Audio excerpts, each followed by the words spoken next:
Hi, I'm Michael Bender from the Center for Fiscal Equity. Welcome back to our presentation on tax reform. This is part two. Part one, we talked about continuing personal income tax, personal payment of the payroll tax for Social Security and disability at 6.5%.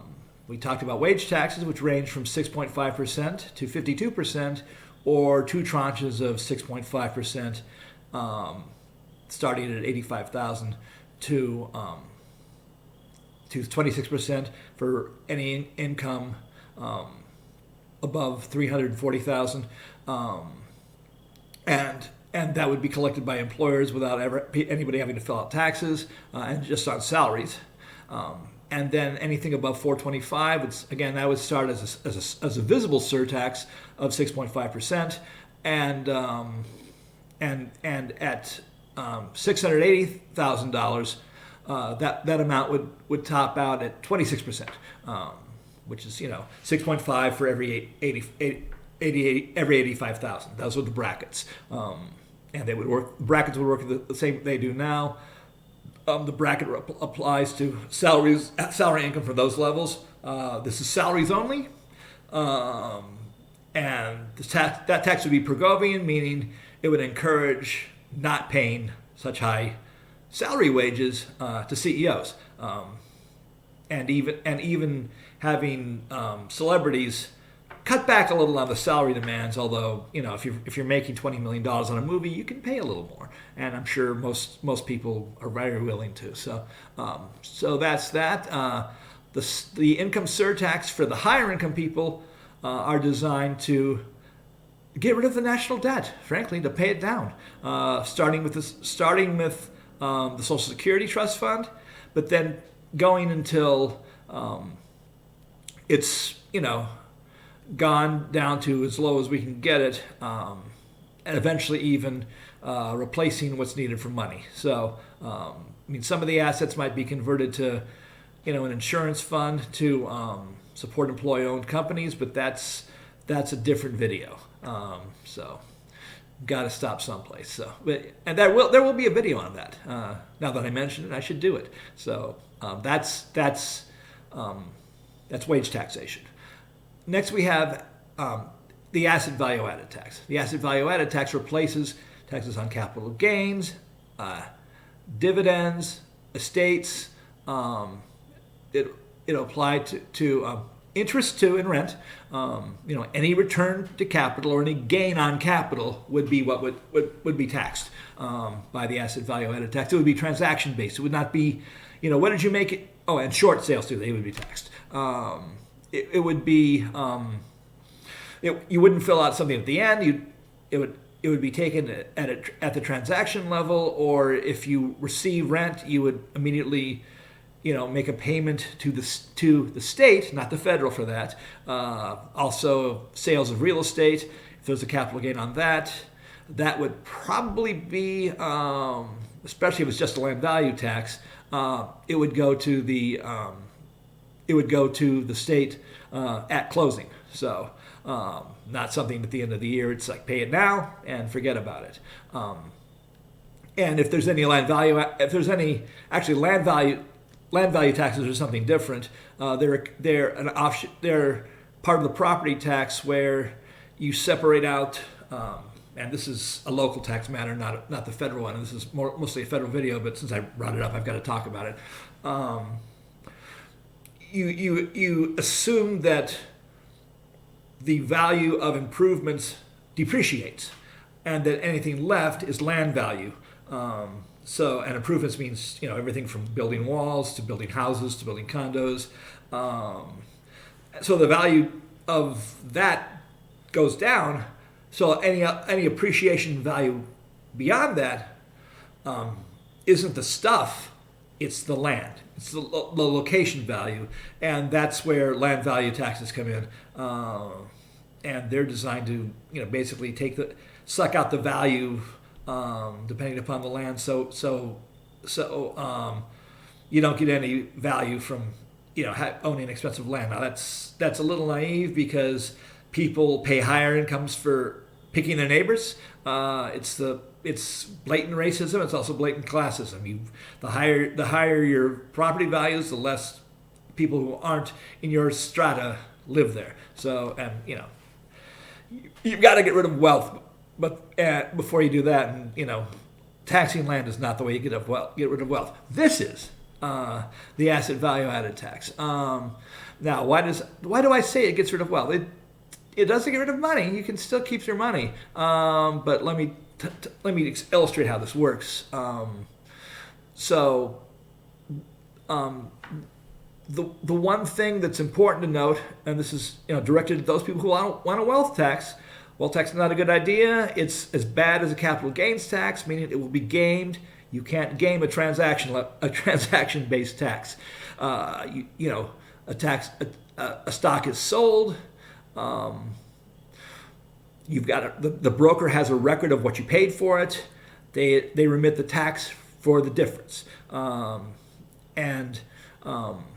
they refund you the difference. But the person who's buying the share, pays the whole thing. It's listed, and then you actually when you sell, you get a rebate for what you've paid before. You get that back. So it's you actually, or you get to keep it.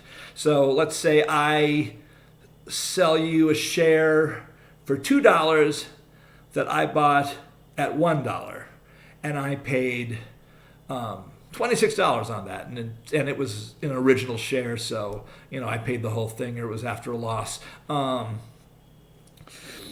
You would then, the next person would have to pay $52.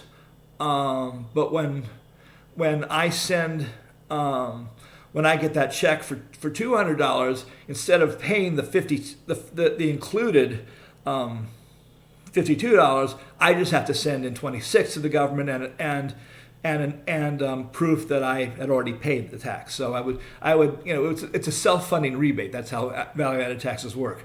Or the share price might go up because allowing for the tax. People might negotiate it that way. That's a market decision. The government will take no position on what the price should be, just how much it gets of it. So, and again, this doesn't, a 26% rate is what I'm estimating.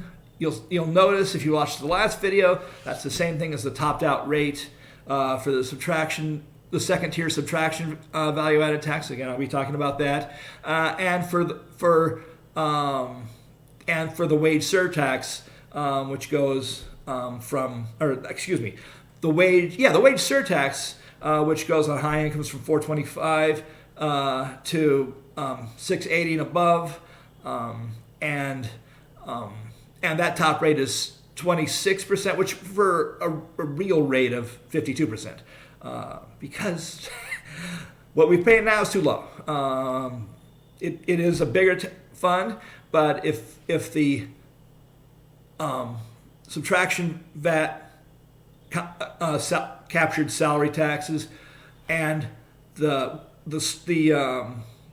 wage taxes, the higher wage taxes at 26%, and this rate is 26%, then there's absolutely no incentive to incorporate for some reason to avoid taxes, because if you incorporate, you still pay the bottom tiers of the bottom tier of the tax of the subtraction VAT, because that may be a higher rate, but the effective rate will be zero. Again, I'll explain that in the next portion, because it's going to take it's going to take the full time for this video to do the asset value added tax. But you won't be hiding money from one place to the other. We'll talk in the last section about how to get that money out of heirs. Even though they can get as much cash as they want in an inheritance without a special tax. So how can we be so generous? So tax payments for option exercise, IPOs, inheritances, gifts and donations will be marked to market the last 3 when sold. So if you get a gift of taxes and you sell it, it's 26% tax instead of just the value added. The clock starts anew when it's a gift, or when it's inherited, or when it's a donation. So let's say the Tax Policy Center gets a big gift or big donation, and then they sell that asset later to fund operations. Then what they pay, even though they're a nonprofit, that actually wouldn't mean anything anymore. They would pay a 26% rate, or the person who buys it would pay a 26% value-added tax. They would get no benefit from the history. And then the owner gets of the asset gets the benefit that they get. If you are inheriting it, you get the full benefit of that inherited asset. Now, here's the thing. We're also including in our proposal a 0 rating for assets that are sold to a qualified ESOP or co-op, broad-based co-op or ESOP. You do that, and capitalism decreases, because if you're an heir and you're faced with, let's see, if I'm going to get out of the family business, because if you stay, you don't pay the tax. Am I going to get out of the family business or stay in? And if I do I want to pay 26%, or do I want to sell it to the employees and pay nothing and have the income? So greed will end capitalism. So this also gets rid of the tax gap. There's no way to escape this. And again, it stops gaming. It's better than the wealth tax because, again, there's no way to evade it. And there are other better ways to get people hiding their wealth and get rid of people hiding their wealth, or having the incentive to hide their wealth through trusts and life insurance and borrowing it from their assets. But we will get to that probably in the next video after this one. I have reached the limit that I am allowed and that is advisable for YouTube. So again, if you're a member of Congress or the Senate or staff or committee staff, I hope you found this interesting. I hope you keep going to the next one, which we'll be talking about the subtraction value added tax, and that may even be 2 videos in and of itself. And if you're a citizen, I hope this was enlightening. I hope you support this with your members of Congress. And of course, please share, subscribe, and the Patreon as well. All that information is below, right here, at the end of my tie. Thank you very much for your kind indulgence. See you in part 3.